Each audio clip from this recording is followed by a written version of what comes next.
தர்மேந்திர பிரதான் பதவி விலகணும் தான் சிஜேபியிலேருந்து காங்கிரஸ் லெவலில் எதிர்க்கட்சிகள் வந்து கோரிக்கை வச்சுருக்காங்க. அது ஒன்று மட்டும் சொல்யூஷன் இல்லையா? நம்மளுடைய கோரிக்கை வந்து நீட்டு வேணாங்கிறது தான். இப்போ இவர் பதவி விலகினாலும் நீட்டு தொடரும்ல.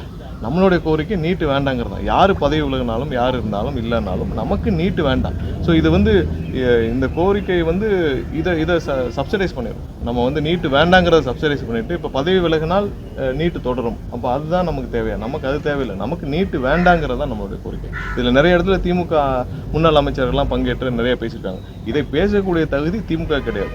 திமுகவுடைய முன்னாள் அமைச்சர்கள் திமுகவினர் கிடையாது. அவங்க தான் இந்த 5 வருஷமாக இதை மோசமான சூழ்நிலை கொண்டு போகிறாங்க. இது இவ்வளோ மோசமாக கொண்டு போய் இதை இவ்வளோ விட்டதுக்கு காரணம் அவங்க தான். ஏன்னா அவங்க முதல்ல திமுக ஆட்சிக்கு வரப்போ நாங்கள் நீட்டை நிப்பாட்டுவோம்னு சொன்னாங்க. எப்படி நிப்பாட்டுவாங்க? அது பார்லிமெண்ட்டில் பாஸ் பண்ண சுப்ரீம் கோர்ட் ஆர்டரில் எப்படி நிப்பாட்டுவீங்க? தவறான ஒரு நம்பிக்கையை மக்கள்கிட்ட கொடுத்து அதில் ஒரு 2-3 வருஷம் ஓட்டினாங்க. இப்போ வந்து இறங்கி போய் மேடைகளில் பேசுகிறாங்க. அந்த பேசக்கூடிய தகுதி திமுக இருக்கிற எந்த தலைவர்களுக்கும், எந்த முன்னாள் அமைச்சருக்கும், எந்த எம்எல்ஏக்கும் யாருக்கும் கிடையாது. நீட்டு வேண்டாங்கிறத நம்மளோட நிலைப்பாடு ஸ்ட்ராங்காக இருக்கும். அதுக்கான நேரம் காலம் வரும்பொழுது கண்டிப்பாக அதில் முதல் குரலாக நம்ம குரல்.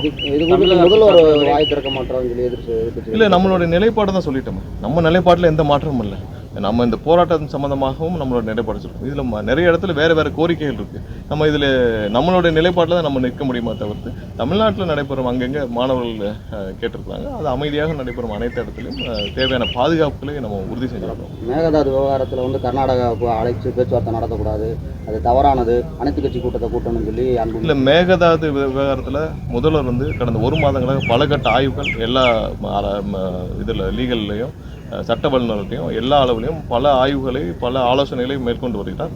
விரைவாக அதில் என்ன செய்யணுமோ அதை ஆக்கப்பூர்வமாக செய்யணும். ஏன்னா முன்னாடி வந்து அவங்க கடிதம் எழுதுறோட திமுக வெறும் கடிதம் மட்டும் எழுதிட்டு பின்னாடி துரோகத்தை செஞ்ச மாதிரி ஆன விஷயங்கள் எதிர்க்காது. கண்டிப்பாக ஆக்கப்பூர்வமான விஷயங்கள். நமக்கு விவசாயிகளுக்கு தேவையான தண்ணீரை கிடைக்கணும். அதே நேரத்தில் நம்மளுடைய உரிமையை விட்டுக் கொடுக்கக்கூடாது. அதுக்கு தேவையான அனைத்து நடவடிக்கைகளும் முதல்ல வந்து ஸ்ட்ராங்காக எடுப்பேன். அதில் எந்த மாற்று கருத்து கிடையாது. நம்மளை தவிர வேறு யாரும் எடுக்கவும் முடியாது.